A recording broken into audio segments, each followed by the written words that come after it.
안녕하세요. 조용우 선생님입니다. 자, 오늘은요, 여러분들 학점 은행제라는 제도에 대해서 간단하게 소개하는 시간을 갖도록 하겠습니다. 자, 학점 은행제가 무엇인가를 설명하기 전에 이제 간단하게 우리나라의 어떤 교육 체계에 대해서 좀 이야기할 필요가 있는데요. 자, 우리나라의 교육은 이제 유치원부터 대학원까지, 그죠? 예. 기본적으로 그렇게 되어 있습니다. 그래서 우리나라의 모든 교육 과정을 관리하고 감독하는 그러한 부처가 있죠, 그죠? 네, 그 부처부터 이해를 해야 되는데 어디입니까? 우리나라의 교육을 담당하는 부처가 맞습니다. 교육부라는 곳이 있습니다. 네, 교육부. 이 교육부에서 초등학교부터 어디까지 대학교까지 모든 학사 관리를 다 하게 됩니다. 정책도 이 교육부에서 만들게 되고요. 이뿐만 아니라 우리가 알고 있는 이제 학원이나 뭐 교습소라든가 이런 교육기관들조차도 다 교육부에서 관리 감독을 하게 되는 겁니다. 자, 그러면 이제 우리가 이제 학점은행제가 뭐냐 그러면 쉽게 이야기해서 여러분들 이제 중학교나 고등학교를 학교를 다녀서 이제 학교를 졸업해서 학위를 받을 수가 있잖아요. 그죠? 예, 고등학교, 중학교에 졸업을 할 수 있는데 뭐 피치 못할 사정으로 인해서 중학교 중퇴, 고등학교를 중퇴할 수도 있죠. 그러면 이제 더 이상은 그런 어떤 학력을 갖출 수 없지 않잖아요. 그죠? 어떻게 합니까? 검정고시라는 걸 통해서 중학교, 고등학교를 이렇게 졸업할 수 있는 그러한 방법이 있듯이 대학도 마찬가지입니다. 자, 대학이라는 곳은 보통 2년제와 3년제가 있고 그 다음에 4년제 대학이 있습니다. 그죠? 이거 다 알고 계시죠? 그죠? 자, 2년제 대학은 3년제 대학을 우리는 무슨 대학이라고 합니까? 보통은 전문대학이라고 이야기를 하죠. 여러분들 다 아십니다. 그 다음에 4년제 대학을 우리는 보통 일반 대학이다라고 이야기를 하죠. 예. 자, 그러면 이 대학이라는 곳은 어떤 곳이냐 그러면 그냥 마음대로 내가 학교를 차렸으니까 대학이야 이렇게 할 수는 없죠. 그죠? 어떻게 해야 되느냐? 교육부에서 정한 대학의 설립 요건에 맞게 설립을 한 다음에 교육부로부터 뭘 받는 거죠? 인가를 받아서 대학을 교육부 대신해서 교육을 하는 곳입니다. 자, 그래서 이 대학이 요건에 맞지 않아서 중간에 취소해서 대학이 없어지는 그런 대학들이 나왔어요. 그죠? 예, 참, 그 지역도 그렇고, 그 졸업생들도 그렇고 상당히 난감한 상황이 되는데, 지금 그런 상황입니다. 그래서 교육부에서 인가된 학교, 대학입니다. 자, 그래서 대학이 교육부를 대신해서 교육을 실시하는데, 이제 우리가 이제 보통 학점이라는 게 있거든요. 그래서 2년제 학교는 80학점이라는 걸 이수를 하셔야 돼요. 80학점. 그리고 3년제 대학은 몇 학점? 120학점. 그 다음에 4년제 대학을 졸업하시려면은 몇 학점? 140학점. 이렇게 정해진 룰. 누가 정한 겁니까? 교육부에서 정한 룰에 맞춰서 여러분들이 이 학점을 이수해야만 그 학교를 졸업할 수 있는데, 자, 보통 고등학교나 중학교는 졸업했다라고 얘기를 해요. 근데 대학은 졸업식이라고 얘기하지 않습니다. 물론 졸업을 하죠, 학교를. 근데 학교를 졸업한다고 해서 졸업식이 아니라 대학교에서는 보통 학위 수여식이라고 얘기를 해요. 학위 수여식. 그게 뭐냐면 대학에서 교육을 해서 2년제, 3년제, 4년제 요 정해진 학점을 이수를 하게 되면 대학이 교육부에게 이제 뭐 합니까? 보고를 하겠죠. 그죠? 그럼 교육부에서는 이 학위를 학점을 이수한 학생들에게 뭘 주느냐 그러면 자격증을 주게 됩니다. 아, 이 친구는 자격이 있어요 하고 주는데 그 자격증을 우리는 뭐라고 하느냐 그러면 학위라고 합니다. 학위. 아셨죠? 학위라는 자격증을 줘요. 그래서 전문대학을 졸업하고 요 학점을 이수하게 되면 여기는 뭘 준다? 전문 학사라는 학위를 주게 됩니다. 그 다음에 일반 대학 4년제 대학을 졸업하고 140학점을 이수하면 뭘 줘요? 학사학이라는 뭘 줍니까? 자격증을 줍니다. 그래서 여러분들이 대학교 이제 뭐 전문대학이나 4년제 대학을 졸업하신 그 졸업장이라고 되어 있지 않고요. 학위증이라고 되어 있어요. 그래서 학위증 밑을 보게 되면 어느 대학교 총장 그리고 그 밑에 교육부 장관 누구 이렇게 되어 있습니다. 학위는 대학이 주는 게 아니에요. 어디서 주는 물론 대학에서 주지만 그 인정을 해주고 수여하는 그 본처는 어디다? 교육부 장관이 주는 겁니다. 무슨 말인지 이해되십니까? 그래서 여러분들이 학사라는 학위와 전문학사라는 학위를 받기 위해서 대학을 다니는 것이에요. 쉽게 얘기해서 이 두 가지는 뭐다? 자격증이다 라고 생각하시면 됩니다. 그럼 선생님 이 자격증을 취득하면 뭐가 좋은가요? 라고 얘기할 텐데 그것은 학사가 더 좋아요? 전문학사가 좋아요? 이런 개념보다는 학사학위를 취득하게 되면 전문학사보다 뭐가 더 많이 생긴다? 기회가 더 생긴다. 이렇게 생각하시면 돼요. 기회가 뭐야? 선택할 수 있는 폭이 더 넓어진다는 거예요. 예를 들어서 내가 전문학사를 갖고 있는데 어떤 A라는 회사에서 이제 그 공고를 내죠. 공고를 낼 때 이제 자기네 회사에서 이 업무를 이제 하기 위해서는 적어도 이 학사학위 수여한 친구들 정도는 돼야 우리 회사에서 일을 할 수 있어 해가지고 여기다가 만약에 학사학위 조건에다가 학사학위 취득자 이렇게 해놓게 되면 아무리 유능하고 아무리 잘해도 전문학사라는 학사를 취득한 친구는 이 회사에다가 뭘 할 수 없다? 서류를 넣을 수가 없는 거죠.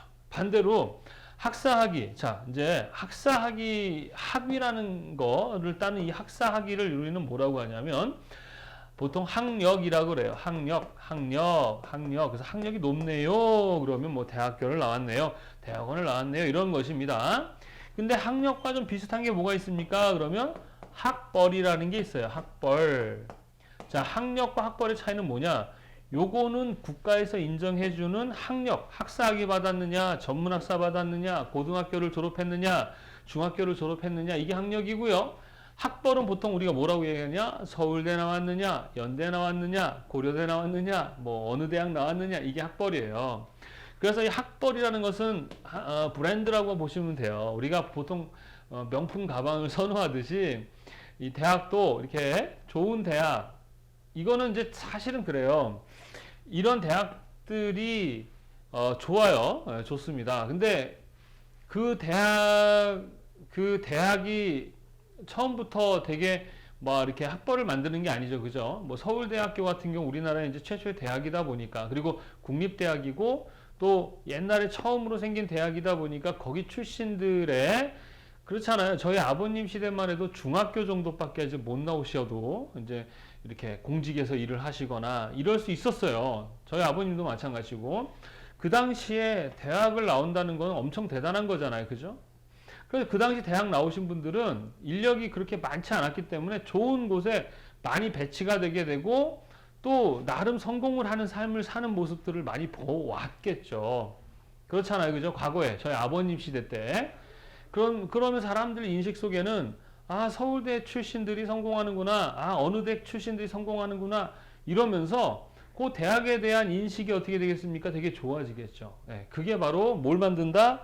학벌이라는 걸 만든다. 이렇게 보시면 돼요. 그래서 학벌은 브랜드로서 사람들이 알아주는 대학이다 라고 이해하시면 되겠고, 학력이라는 것은 국가에서 공인된, 인증된 그런 자격증이구나, 그것으로 인증해 주는 거구나, 이렇게 보시면 되겠습니다. 아셨습니까? 네, 이 두 가지를 이해를 하실 필요가 있어요. 그래서 전문 학사보다는 학사를 취득하게 되면은 그만큼 뭐 기회가 생기는데 거기에 학벌까지 좋으면 조금 유리한 건 사실이에요. 왜냐하면 자, 우리가 어떤 사람과 사람이 처음 만나면 그 사람을 믿을 수 있나요? 여러분들 미팅을 나가거나 소개팅을 나갈 때 여러분이 처음으로 이렇게 갖춰진 모습을 하고 나갔을 때 만나서 하는 행위가 나의 정말 평상시 모습인가요? 네? 그런가요? 되게 이쁜 척, 멋진 척, 잘난 척 하는 모습들이 진짜인가요? 보통은 아니야. 거짓말이에요. 거기서 하는 말, 행동, 뭐 이런 것들이 거짓말이라기보다는 좀 이렇게 좀 포장된 게 많잖아요. 그러니까 처음 보고 처음 만난 사람을 객관적으로 믿을 수가 없는 거죠. 마찬가지. 회사나 여러분이 한번 생각을 해봐요. 여러분이 사장이 되었어요. 근데 직원을 뽑고 싶을 때 어떤 사람을 뽑고 싶겠습니까? 성실하고 유능하고 돈 많이 벌어줄 만한 능력을 갖춘 사람을 뽑고 싶어 할 거 아닙니까? 그래 안 그래요? 그렇죠. 그런데 그 사람이 처음에 와서 면접 볼 때야 정말 세상에서 제일 이 회사를 사랑하고 이 회사를 위해서 몸바쳐 헌신하겠다라고 얘기를 하죠. 근데 그걸 어떻게 믿냐고. 그냥 말만 그렇게 하는 줄 수도 있잖아요. 그죠? 그러면 그 사람이 진짜로 그런 사람인지 객관적으로 판단하려면 어떻게 해야 되느냐. 그래서 과거에는 성적 증명서를 가져오라고 했단 말이죠. 왜냐하면 저도 이제 대학에서 강의를 하고 있는데 학생들한테 성적을 줄 때 시험만 잘 본다고 해서 성적을 잘 주는 게 아니죠. 저는 출석률이라든가 평상시 얼마큼 성실하게 과정에 임했는가까지 평가를 해서 점수를 주거든요. 그래서 A라는 점수를 맞는 애들은 비교적 성실했을 가능성이 높아요. 물론 A를 맞았는데도 사이코패스 같은 애들도 있을 수 있어요. 그렇지만 비교적 A 맞는 애들을 보면 되게 일단 출석률이 좋고요. 그리고 성실하더라 이거지. 그래서 지금은 마찬가지예요. 이제 과거에 좋은 대학을 나온 친구들 고등학교 때 어땠을 가능성이 높아요. 놀 거 다 놀고 정말 이렇게 학생이 해야 할 어떤 자기 역할을 하지 않으면서 좋은 대학을 갈 가능성이 별로 없단 말이죠. 물론 지금은 옛날과 달리 학원을 많이 다니고 뭔가 이렇게 외부적인 이런 부모님의 어떤 역할이라든가 이런 게 좀 필요한 이런 시대가 됐는데 선생님 때만 해도 그렇지는 않았었거든요. 어쨌든 성실했어야 돼요. 그러니까 뭘 봐요? 학벌도 봤단 말입니다. 근데 요즘에는 학벌이 좋다고 해서 옛날만큼 그렇게 절대적이지 않다 보니까 지금도 학벌을 봅니다. 근데 과거에 비해서는 꼭 학벌만 가지고는 아닌 것 같아요. 그래서 학벌로 경쟁을 해도 좋습니다. 이 학벌을 가지면 무조건 되는 게 아니에요. 지금은 또 이 학벌을 갖춘 친구들이 많기 때문에 그 안에서 또 경쟁을 해야 돼요. 그러니까 내가 여기서 할 그런 능력이 안 되고 또 내 길이 아니라고 생각하면 굳이 학벌 가지고 하지 마시고 뭘 가지고 해야 된다? 학력 가지고 하시면서 거기에 플러스 뭘 갖춰라? 실력을 갖춰라. 실력이라는 건 뭐냐? 실제적인 능력이에요. 그러니까 다 그런 건 아닙니다. 뭐 좋은 대학원을 나오고 좋은 대학을 나왔는데 사실 실력이 없을 수도 있어요. 물론 다 그런 게 아닙니다. 그냥 그럴 수 있다는 얘기죠. 자, 그런데 고등학교를 졸업했지만 실제 그 분야에서 되게 잘하는 친구가 있습니다. 이거 다 일반화시키지 마시고 그렇다는 얘기야. 그러면 여러분이 사장님이라면 실력도 없고 능력도 없는데 좋은 학교를 나왔으니까 무조건 너를 뽑을게 이러진 않잖아요. 그러니까 과거처럼 그냥 서류에서 이렇게 뽑는 게 아니라 지금은 실제 그 사람의 능력을 평가하려고 하고 하는 그러한 분위기들이 많이 만들어져 가고 있기 때문에 학벌이 높고 학력이 높아도 도움이 됩니다. 분명히 오해하시면 안 돼요. 되는데 플러스 뭐가 이제 실력이 좋으면 과거에 비해서 나름대로의 성공을 할 수 있는 그런 분위기가 만들어져 가고 있다 이겁니다. 그래서 정말로 좋은 학벌을 만들기 위해서 막 피터지게 공부하는 방법도 있지만 그렇지 않고 학력을 만드는 방법도 있다라는 것을 설명하기 위해서 오늘 뭐 학점 은행제라는 제도를 설명을 하는 겁니다. 무슨 말인지 이해되시겠죠? 그죠? 자, 그래서 전문 학사를 받고 그 다음에 뭐 편입을 한다든가 해서 학사 학위를 받고 그 다음에 또 대학원을 가서 뭐 받을 수 있어요? 석사라는 거 받고 또 뭘 받을 수 있습니까? 박사라는 학위를 또 받을 수 있다 이겁니다. 그래서 석사도 받을 수 있고 박사도 받을 수 있는 거죠. 이렇게 높은 학력을 가지면 무조건 성공하느냐? 그렇지 않아요. 학력이 높은데 학력이 높으면 높을수록 보통 할 수 있는 어떤 분야의 일이 줄어들어요. 보통 일은 크게 두 가지로 나누는데 보통은 기획이라는 일과 그 다음에 기능이라는 일 두 가지를 크게 나눌 수 있어요. 기획이라는 것은 보통 매니지먼트 그래서 관리직 관련해서 관리하는 개념이고요. 기능직이라는 직업은 보통 전문 기술직입니다. 그래서 보통 이 어느 게 더 돈을 많이 벌고 어느 게 더 좋은 직업이냐 그거는 능력 있는 사람이 돈을 많이 벌어요. 기획 일을 하더라도 능력이 있어야 되겠고 기능 일을 하더라도 능력이 있어야 돼요. 무조건 기획을 하는 사람이 돈을 많이 벌고 기능하는 사람은 적게 벌고 이게 아닙니다. 우리나라는 직업에 귀천이 없다라고 이야기하지만 우리 은근 귀천이 있어요. 어떤 직업은 좋은 직업이고 어떤 직업은 별로다라는 게 저도 그렇고 여러분도 가지고 있단 말입니다. 그래서 우리나라의 직업은 이제 기본적으로 좋은 직업은 검사, 판사, 변호사, 의사, 공무원 이렇게 하나 더 뭐 연예인 뭐 이 정도로만 이제 사람들이 하고요. 그 외 나머지는 잘 몰라요. 근데 직업이라는 게 물론 사라지는 것도 있지만 새로 만들어지는 것도 있지만 엄청 많습니다. 왜냐하면 우리가 살아가는데 꼭 필요한 어떤 역할이라는 게 있거든요. 사람마다의. 그래서 크게는 기획 관련한 일이 있고 기능이 있어요. 근데 이건 어떤 게 더 좋은 거냐 그러면 그냥 사람마다 달라요. 사람마다. 제가 토끼와 거북이 예화를 많이 들거든요. 토끼랑 거북이랑 달리기를 해서 토끼는 중간에 잠을 자서 거북이가 이겼어요. 그래서 거북이처럼 성실하게 노력하면 토끼를 이길 수 있다? 또는 뭐 방심하면 안 된다? 이런 어떤 교훈을 얻을 수 있는데 사실 거북이가 노력한다고 토끼를 이길 수 있는 게 아니잖아요. 토끼가 실수해서 져줘야만 질 수 있는 그러한 경쟁은 말이 안 되는 거죠.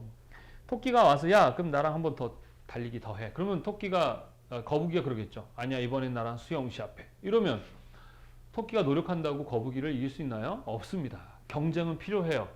이 선의의 경쟁은 필요합니다. 그런데 서로 다른 분야로 경쟁하면 안 돼요. 그러니까 축구 선수는 축구하는 친구들끼리 경쟁해야 되고요. 야구 선수는 야구 선수들끼리 경쟁해야 서로 윈윈이 되는 거예요. 근데 우리나라는 토끼라는 기준을 만들어 놓고 거북이인 친구들한테도 토끼처럼 살아라 라고 하는 게 좀 있어요. 그러니까 이거는 너무 힘든 거죠. 모두가 다 똑같은 기준으로 똑같이 평가받으면 이건 좀 어떻게 해요? 불공정한 거죠. 불공평한 거죠. 그래서 일단은 내가 기획에 관련한 업무가 맞는지 기능에 관련한 업무가 맞는지 그거부터 판단하는 게 되게 중요해요. 사람마다 관리하는 게 재밌는 친구들이 있어요. 그게 좀 맞는 친구들. 저 같은 것도 기획이 좀 맞아요. 물론 기능도 합니다. 반면에 이 기획에 관련해서 정말 귀찮아하고 사람 관리하는 걸 너무 싫어해. 대신에 이렇게 혼자 뭔가 일을 하는 걸 되게 좋아하고 기술적인 일을 좋아하는 친구들이 있어요. 그럼 그런 친구들은 기능적인 일을 해야 돼요. 근데 우리나라는 이 기능 그러면 뭔가 이렇게 좀 이렇게 하찮은 일인데 아니에요. 이게 전문 기술직입니다. 돈도 많이 벌어요. 기술만 가지고 있으면. 그래서 기획이나 기능은 보통 30%, 70% 정도, 물론 한 20%까지도 가능해요. 20에서 80. 요 정도의 일자리가 있어요. 그러니까 기획은 관리직이다 보니까 어떻습니까? 직무 자체가 많지를 않아요. 근데 모두가 다 기획 관련한 일을 하려니까 기획에서는 남아돌고 기능에서 뭐 한 거예요? 모자라는 거예요. 그래서 취업을 하려는 사람들은 일자리가 없다 그러고요. 기업에서는 사람이 없다 그래요. 그래서 적재적소에 그리고 기능하는 친구들이 기획하잖아요. 할 수는 있는데 그 고통이 몇 배로 더 느껴져요. 더 힘들단 말입니다. 그래서 항상 자기가 좋아하는 일을 골라서 하라고 그래요. 저는 왜 그러냐면 이게 좋아하는 일을 하면 힘든 건 마찬가지인데 포기를 안 해요. 그러니까 참을 힘이 더 생긴다는 거예요. 포기를 덜 한다. 잘하는 건 떠나서 하여튼 포기를 덜 한다. 근데 안 맞는 걸 하잖아요. 그럼 어떻게 견디냐 이거죠. 거의 다 포기를 합니다. 무슨 말인지 아시겠죠? 그래서 직업을 가지기 전에 먼저 내가 어떤 스타일의 일을 좋아하는지 그리고 어떤 직무를 내가 해야 하는지 이런 것들에 대해서 좀 잘 판단하는 게 되게 중요합니다. 그게 실력을 갖추는 기본이고 거기에 플러스 학력도 갖추시고 학벌도 갖춰라. 그런데 정규 고등학교를 졸업해서 수능을 보고 대학을 가고 그리고 이렇게 하는 거는 모두가 다 이제 알고 있는 사실인데 제가 소개하는 거는 학점은행제라는 제도로서 이런 정규 대학이 아닌 그냥 본인이 개인적인 이제 학점은행제를 통해서 뭘 받을 수 있다? 전문 학사라든가 학사 학위를 취득할 수 있다라는 것입니다. 학사 학위를 취득하는 방법은요, 되게 많아요. 그러니까 학점은행제라는 제도만 있는 게 아니라 어떤 것도 있냐면 먼저 여러분들 방송통신대라고 아시죠? 일명 방통대. 그래서 방송으로 강의를 듣고 요즘에는 거의 이제 뭐 인터넷으로 많이 하죠. 과거에 인터넷이 없던 시절에 이제 방송으로 강의를 듣고 중간고사와 기말고사는 학교에 가서 직접 봐서 마찬가지 뭐 4년제니까 140학점을 이수하면 국가에서 학위를 주는, 학교는 방송통신대학, 학위는 교육부 장관이 주는 이런 방식의 제도가 있었어요. 그래서 초창기 선생님이 옛날 방송통신대학은 인정을 안 해줬어요. 왜냐하면은 야 나는 학교 이렇게 힘들게 다니면서 학사학위를 받는데 말이야 편하게 말이야 방송 듣고서 이렇게 하면 이거 공짜 아니야 그랬는데 방송통신대를 졸업하는 게 쉽지 않습니다. 왜? 되게 성실해야 돼요. 보통 방송통신대를 다니시는 분들이 어떤 분이에요? 일하면서 하시는 분들이죠. 그래서 일하면서 이제 이 학력을 갖추기 위해서 공부하시던 분들인데 그런 분들 중에서도 일하면서 학위를 받아내니까 어떻겠어? 실력이 뎁다 좋은 분들인 거죠. 그래서 방송통신대 출신들이 어떻게 잘하는 거예요. 잘하는 거예요. 그러면서 사회에서 잘하는 모습을 보이니까 나름대로 방송통신대가 뭘 가져오기 시작해요? 학벌이라는 갖게 되는 거죠. 그래서 사람들이 방송통신대 나왔다고 오 이렇게 해주는 시대가 된 거예요. 무슨 말인지 아시겠죠? 그리고 방송통신대와 함께 사이버대라는 게 있습니다. 사이버대. 사이버대는 인터넷으로 학교에서 강의 듣고 시험 보고 학위 받는 그런 제도입니다. 그래서 사이버대도 처음에는 좀 뭐라 그래요? 좀 이렇게 사람들이 뭐야 이런 게 어딨어? 라고 했지만 지금은 어느 정도 사이버대에 나온 친구들도 실력과 능력이 되는구나 이렇게 인정해 가고 있는 그런 과정입니다. 그 다음에 독학사라는 시험이 있어요. 독학사라는 건 뭐냐면 검정고시 시험처럼 1단계부터 4단계, 4단계 시험을 봐서 통과하면 학사학위를 주는 그러한 제도가 있습니다. 이런 식으로 여러 가지가 있는데 이거 플러스 이제 또 뭐가 있다? 학점은행제라는 제도가 있다라는 거죠. 이게 뭐냐? 이름이 학점은행제라고 되어 있잖아요. 무슨 얘기냐? 학점을 은행처럼 어떻게 등록을 해서 뭘 받는 거죠? 학위를 받는 제도입니다. 얘네들은 4년제 학사 학위를 받는 제도라면 학점은행제는 2년제, 3년제, 4년제 학위를 다 받을 수가 있어요. 그게 좋은 점이야. 그래서 2년제는 아까 얘기했듯이 몇 학점? 80학점을 이수하면 학위를 주고요. 3년제는 몇 학점? 120학점을 이수하면 학위를 주고요. 4년제는 몇 학점? 140학점을 이수하면 학위를 줍니다. 이거는 좀 학점은행제를 하시는 분들은 암기를 해두시는 게 좋아요. 자, 이렇게 왜 그래요? 저도 몰라요. 교육부에서 그렇게 정했어요. 정했으니까 교육부가 원하는 대로 하시면 됩니다. 규칙이죠. 그래서 우리가 보통 과목에는 두 가지가 있어요. 전공 과목이라는 게 있고, 그 다음 뭐예요? 교양 과목이라는 게 있어요. 그리고 이제 전공 필수, 전공 선택, 교양 필수, 교양 선택, 뭐 이런 식의 과목이 있는데 일단 크게는 전공 과목이 있고 교양 과목이 있는데 자, 이것도 룰이 있습니다. 4년제 대학, 3년제 대학, 2년제 대학 있는데 4년제 대학은 전공 학점을 몇 학점을 이수해야 된다? 그러면 60학점을 이수해야 된다라고 되어 있고요. 전문대 그 다음에 3년제죠. 3년제는 몇 학점? 54학점을 이수해야 되고요. 2년제는 45학점을 전공으로 이수를 하셔야 됩니다. 전공 과목이라는 거는 내가 받으려는 학사에 관련한 예를 들어서 이제 저는 이제 시각 디자인 학사만 이제 여러분 상담을 하고 컨설팅을 하는데 다른 뭐 예를 들어서 영문학과 영어과에서는 영어 회화나 영어가 전공이겠죠. 그런데 우리 같은 디자인과에서 영어는 뭐가 됩니까? 전공이 아니죠. 교양 함양에 도움이 되는 무슨 과목? 교양 과목이 되는 거예요. 이런 식으로.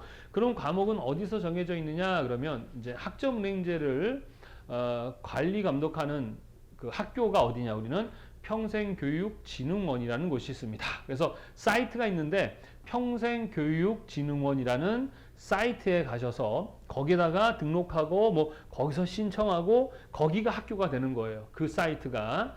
그곳에서 여러분들이 이제 모든 걸 다 할 수 있습니다. 굳이 가지 않고 뭐 할 수 있어요?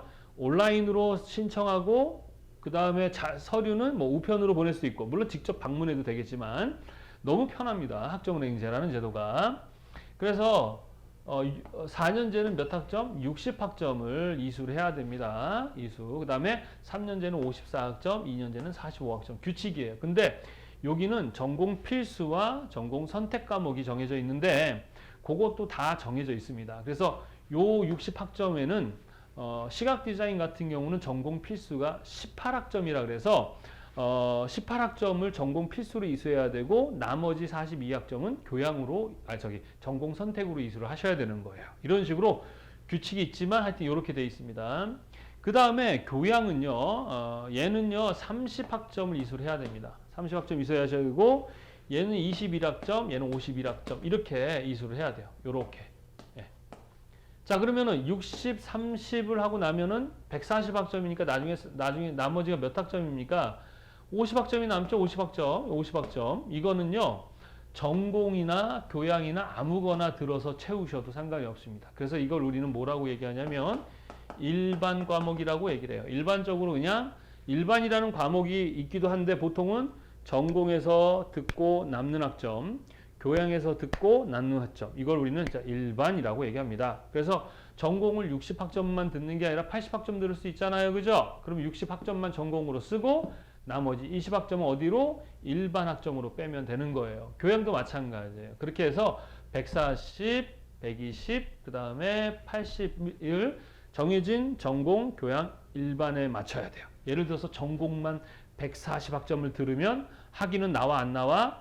안 나오겠죠. 그죠? 그래서 이런 규칙은 잘 이렇게 보시고 하시면 됩니다.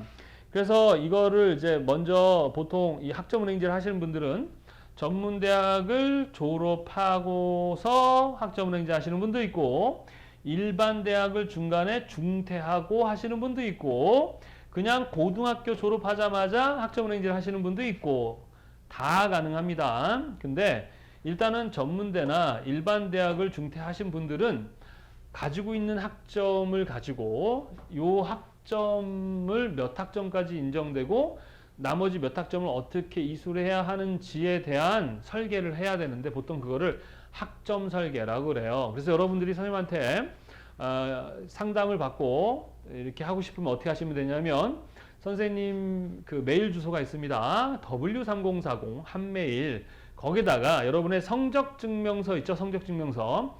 성적증명서의 과목과 학점 그거가 나온 곳을 스캔을 받거나 사진을 찍어서 보내주시면 제가 학점 설계를 하고 그 다음에 어떻게 해야 하는지 학점 계획서를 짜서 메일로 답변을 드립니다.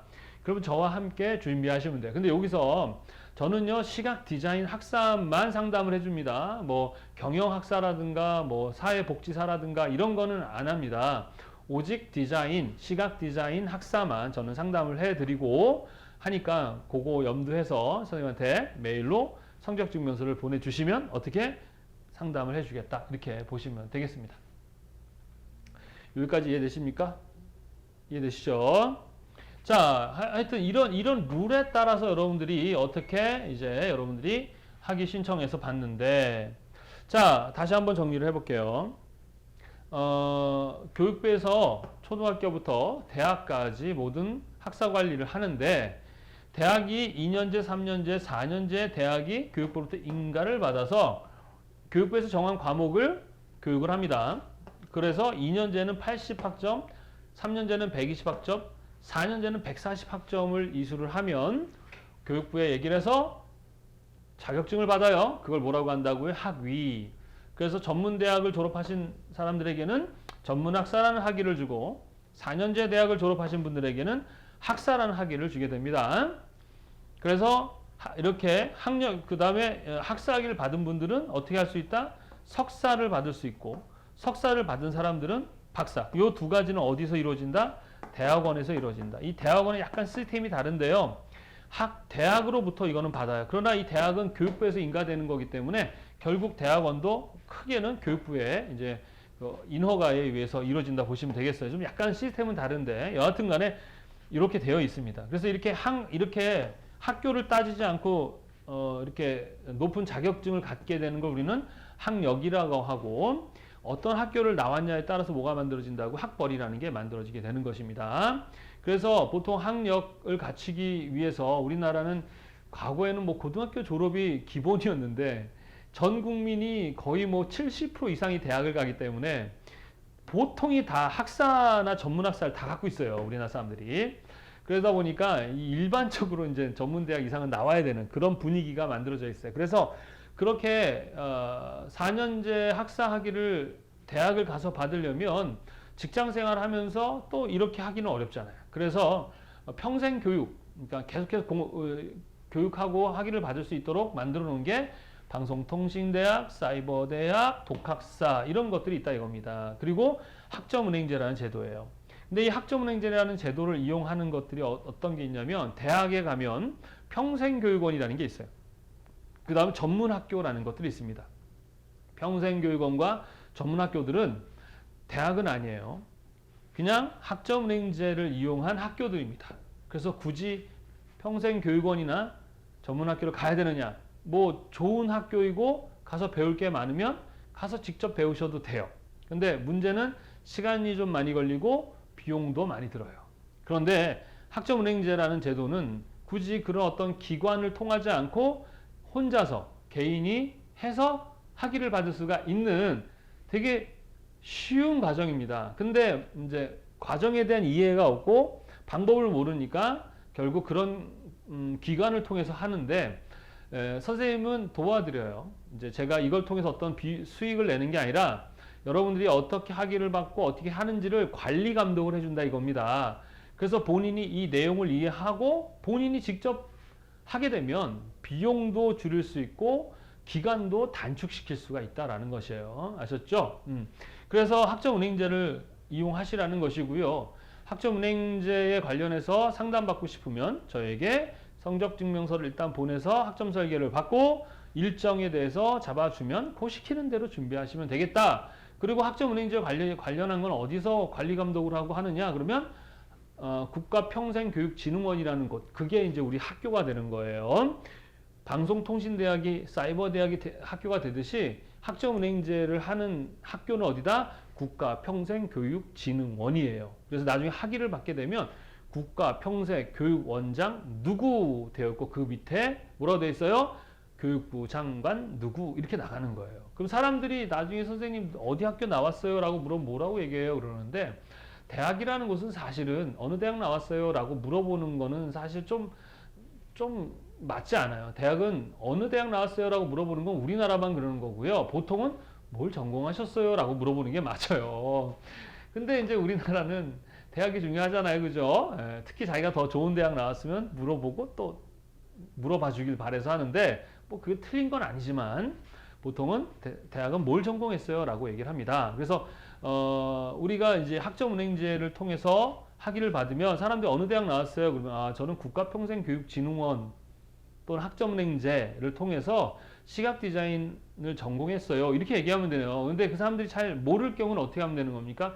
그냥 방송통신대 같은 학교예요. 라고 얘기하면 돼요. 그리고 학점은행제라는 걸 취득한 사람들이 각각 역할, 어떤 자리에서 역할을 하면서 나름대로 사회에 이바지를 하면 학점은행제 출신들도 뭘 가질 수 있다? 학벌을 가질 수 있어요. 그런데 그 중에는 학점은행제를 조금 뭐랄까요, 이렇게 악용하거나 아주 쉽게 뭔가 이렇게 학위를 받으려고 하는데 결국 그렇지 않습니다. 학점은행제를 하게 되면 상당히 실력도 늘 수 있고 그래요. 저의 시각 디자인에서는.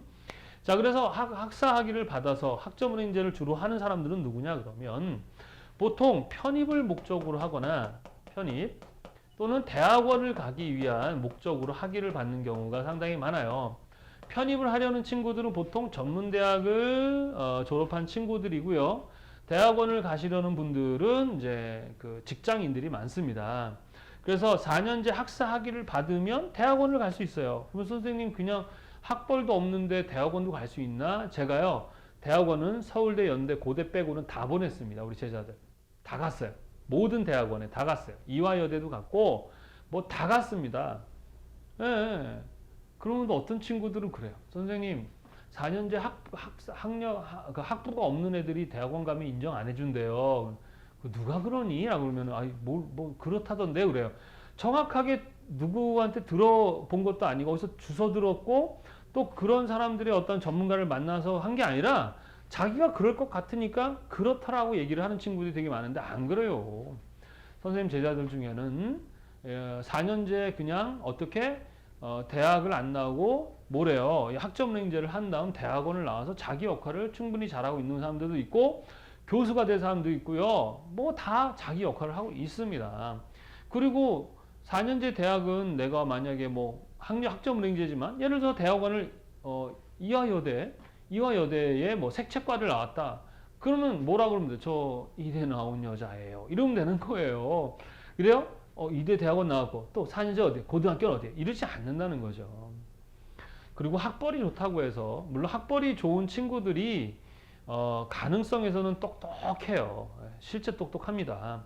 근데 그런 친구들은 그런 친구들끼리 경쟁을 하거든. 내가 거기서 경쟁할 정도 토끼가 아닌데 같이 할 필요 없어요. 저는 저대로 나는 내대로 내 상황에 맞춰서 경쟁을 하는 것이 유리하다. 그래서 여러분들이 학점은행제로 학위를 받으면 그냥 편입도 안 해도 되고 대학원을 가지 않아도 돼요. 그냥 학사학위를 갖고 있고 거기에 플러스 실력만 있다면 특히 우리 디자인 쪽은요 학벌 많이 안 봐요. 보긴 보는데 보통 우리 디자인 쪽은 실력을 많이 보는 일이 많아요. 그래서 기본적인 학력은 학사를 받아놓고 거기에 실력만 있으면 얼마든지 어떻게 할 수 있다? 일을 할 수 있어요. 그러나 기획에 관련한 우리가 아까 얘기했죠. 기획과 기능이 있는데 기획에 관련한 일을 하려면 어느 정도의 학력이 필요하다. 그러면 어떻게 하면 되겠니? 대학원 가시면 되는 거예요. 대학원을.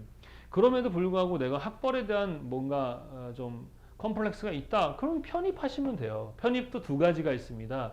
일반 편입이라는 게 있고 그 다음에 학사 편입이라는 게 있는데 일반 편입은 70학점 이상, 그러니까 전문대학교를 졸업한 친구들이 보통 가는 거예요. 시험을 봐서. 그러다 보니까 실력 있는 사람들도 많고 경쟁률도 높고 어려워요. 반면에 학사를 통한 학사 편입은 4년제 학위를 받았는데 다시 4년제를 가서 학위를 받는 거잖아요. 그러니까 어때요? 인원이 많지가 않아요. 물론 많아요. 많지만 일반 편입에 비해서는 많지 않다. 그리고 나름대로 그 편입에 성공했다는 친구들 대부분 보면은 학사 편입인 경우가 되게 많습니다. 무슨 말인지 이해되시죠? 그게 싫다면 대학원 진학도 가능하고요. 그리고 그런 게 아니더라도 그냥 학사학위만 갖고 있어 상관이 없어요. 자, 그리고 학점은행제의 또 좋은 점은 디자인과를 안 하는 분들, 뭐 사회복지사인데 갑자기 디자인을 하겠다라든가 이런 분들이 계세요. 뭐 연극과였는데 디자인을 하겠다든가. 그랬을 때 학점은행제를 통해서 타전공이라 그러죠. 우리가 보통 대학에서 복수전공이라고 하잖아요. 그러니까 학위를 2개 받는 거예요. 그래서 마찬가지로 학점은행제라는 제도를 통해서 복수전공이 가능합니다. 타전공을 이수할 수 있어요. 예를 들어서 자기가 연극과를 나왔어. 학사학위를 받았어. 근데 디자인 일을 어쩌다 했는데 디자인 학사가 필요해. 그럼 학점은행제를 통해서 뭐 할 수 있다? 디자인 학사도 취득이 가능합니다. 그래서 그거는 140학점 이수할 필요 없어요. 이미 학사가 있기 때문에. 그래서 학사학위를 받으려면 전공학점으로 몇 학점? 48학점만 이수를 하시면 되는 거예요. 전공으로 48학점. 물론 전문학사 2년제는 36학점. 그 다음 120학점 우리 받아야 했던 3년제는 42학점. 이런 건데 이 내용은 어디에 다 있느냐 그러면 아까 얘기했던 국가평생교육진흥원 학점은행제 사이트에 가면 규칙이 다 나와 있습니다. 그래서 그 규칙대로 여러분들이 전공만 이수를 하면 타전공 학위도 받을 수 있다. 이미 전문학사, 이미 학사학위를 취득한 사람들이 다시 다른 그 전공을 이수도 할 수 있다. 너무 좋은 제도죠. 그죠? 그래서 학점은행제라는 거를 하시기 전에 이 학점은행제라는 게 뭔지 여러분이 먼저 제대로 이해를 하고 있어야 됩니다. 그리고 외부로부터 도움을 받아야 어때요? 비용도 좀 덜 들 수 있고 실수도 줄일 수 있어요. 예를 들어서 140학점을 이수를 했는데 전공이 2학점이 모자라 외부의 어떤 그 교육기관에 의탁만 했다가 실수해서 뭐 못 받는 건 아니에요. 이 학점은행제라는 게 뭐 1년 만에 하거나 2년 만에 하거나 3년 만에 하거나 정해진 건 아닙니다. 항상 이렇게 할 수 있게끔 정해져 있기 때문에 몇 년이고 사이에 넣어서 10년 만이든 5년 만이든 할 수 있기 때문에 물론 그렇게 오래 하시는 분들은 없지만 이렇게 되어 있어요. 그리고 학점을 내가 얻으면 어떻게 하느냐 그러면 아까 얘기했던 국가평생교육진흥원 학점은행 사이트에다가 등록을 합니다. 그 등록할 수 있는 폼이 다 있어요. 내가 자격증을 따서 등록하고 또 강의를 들어서 등록하고 이렇게 해서 등록을 하시는 거예요. 예, 그렇게 해가지고 학사 학위를 받는데 학사 학위는 1년에 2번을 줘요. 2번을. 8월 달에 한 번 주고 2월 달에 한 번을 줍니다. 그래서 대학도 마찬가지 졸업은 하지만 학위를 못 받는 친구들이 있어요. 140학점 중에 뭐 138학점밖에 이수를 못하죠. 학교 다닐 때 F 맞아가지고 그런 친구들 뭐 코스모스 졸업이라는 거 들어보셨죠, 그죠? 계절 학기를 들어서 140학점 맞아가지고 8월 달이나 이럴 때 학위를 받는 건데 마찬가지입니다. 8월 달에 한 번 받을 수 있고 2월 달에 특히 2월 달에는 학위 수여식이라 그래가지고 학위 받는 사람들 다 모아놓고 교육부 장관이 오셔서 어떻게 합니까? 학위를 수여하는 졸업식처럼 대학의 학위 수여처럼 학사모를 쓰고 실제 그 수여식을 또 해요. 물론 참여를 안 해도 돼요. 그냥 학위 증명서를 그 학위증을 그냥 받고 끝내도 상관이 없습니다. 무슨 말인지 아시겠죠? 자, 이제 학점은행제라는 제도가 어떤 건지 대충 이해는 되십니까? 그래서 내용은 아셨으니까 뭘 할 거냐면은 이제 어떻게 등록하고 어떤 과정으로 어떻게 학위 받느냐 요거를 좀 간단하게 설명하고 마무리하겠습니다.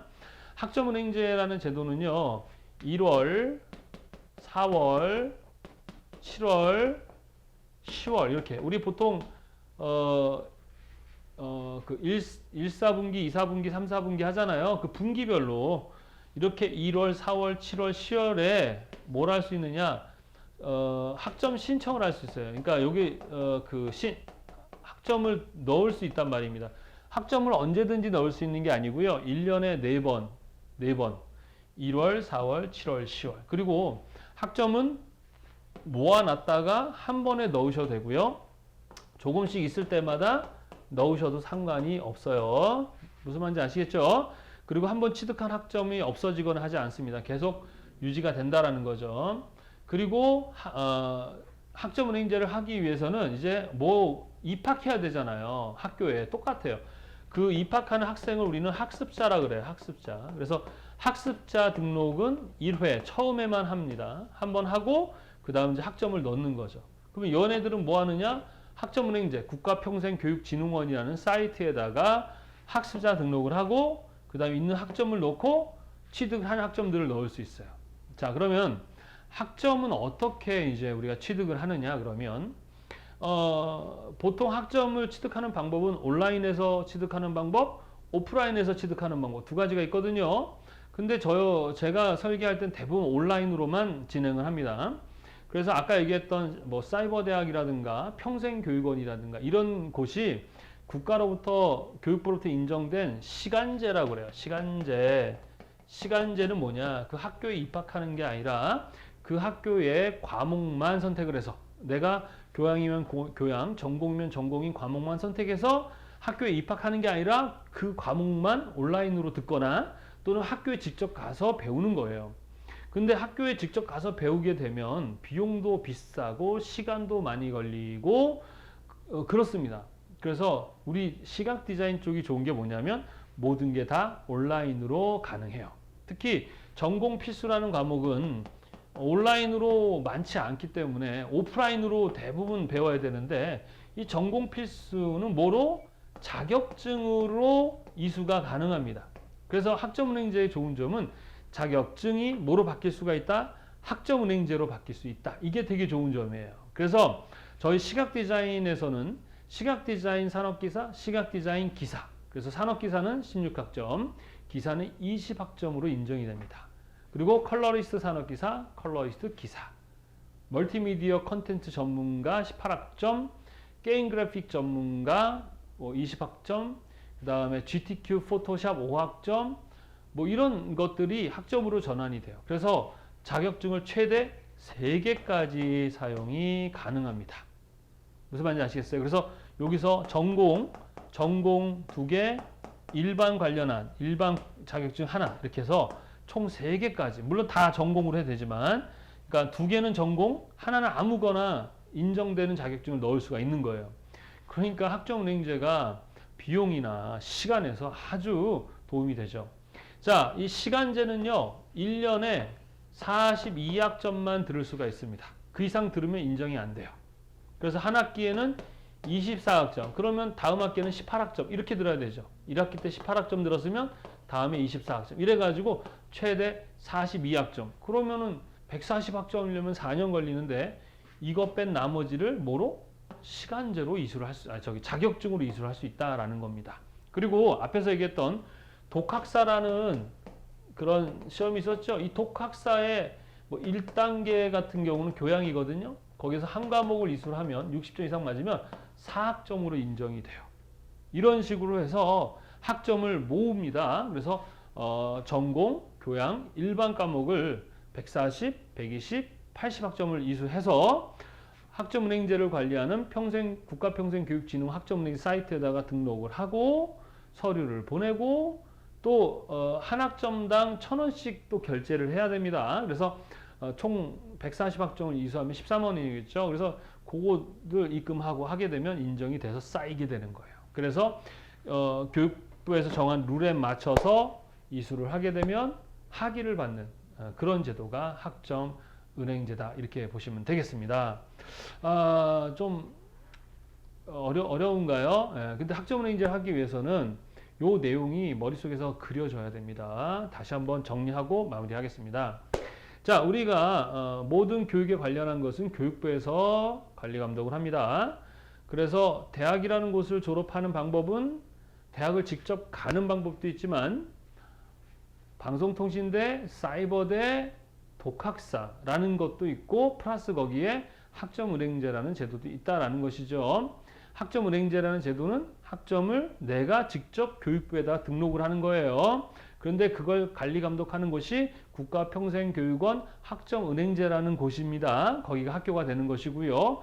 그곳에다가 뭐예요? 학점을 등록을 하되 일반 그 4년제 학위를 받고 싶으신 분들은 140학점, 3년제는 120, 2년제는 80학점을 전공과 교양의 그 규칙에 맞게 등록을 하면 학위를 받는 겁니다. 그래서 대학을 가지 않고도 학사라는 학력을 가질 수 있다는 겁니다. 그래서 전문대를 졸업하고 받을 수도 있고 일반 대학을 다니다가 중퇴하신 분들도 받을 수 있고 고등학교를 졸업하고 우리 제자들 중에는 고등학교 졸업하고 대학을 4년제 갈 수 있는 능력이 안 되니까 그냥 학점은행제를 바로 해서 학사학위 받아서 편입을 해가지고 나름 네임밸류 있는 학벌이 있는 대학으로 진학한 친구 제자들도 꽤 있습니다. 무슨 말인지 이해되시죠? 무조건 수능 공부를 하고 그렇게 해서 인서울을 하는 방법이 아니라 선생님이 얘기했던 학점은행제를 통해서 학위를 받아서 학사학위로 학사 편입을 해가지고 인서울한 친구들도 있어요. 그런 친구들이 대부분 되게 공부를 잘하거나 했던 친구들이냐? 비교적 그렇게 엄청 공부를 잘했던 친구들이 아니 그렇게 하고 있다라는 것입니다.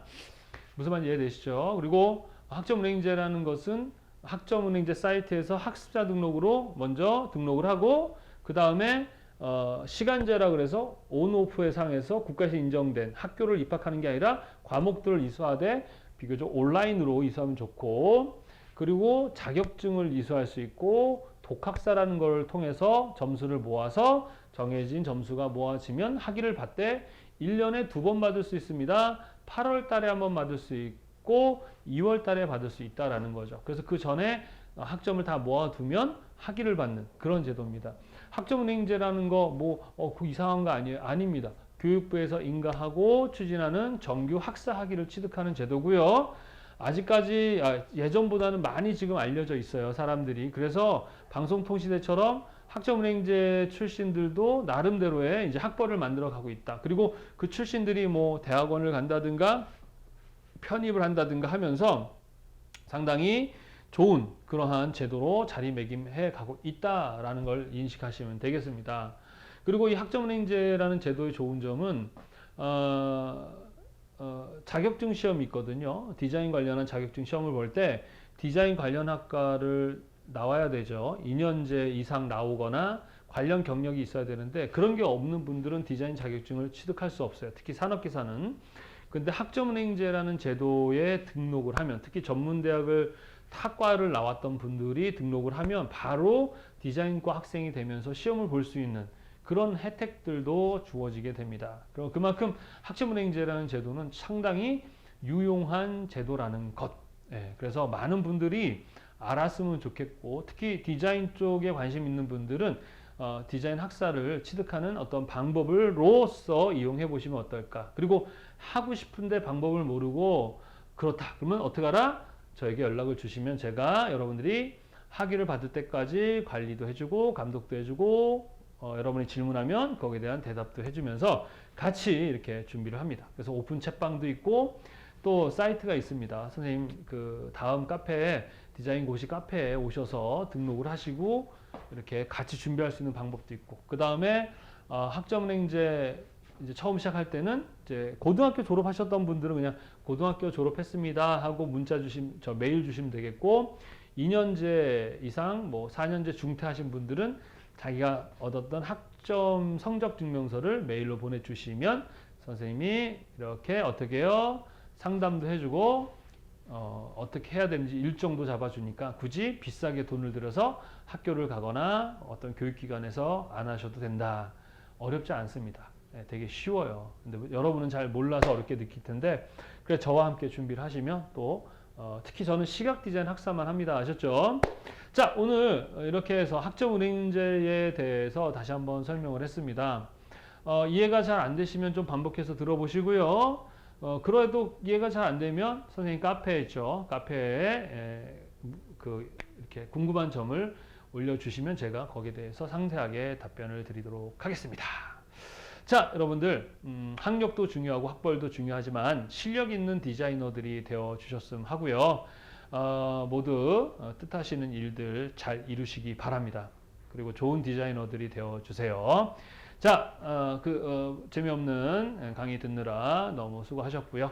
다음에 또 좋은 모습으로 뵙겠습니다. 감사합니다.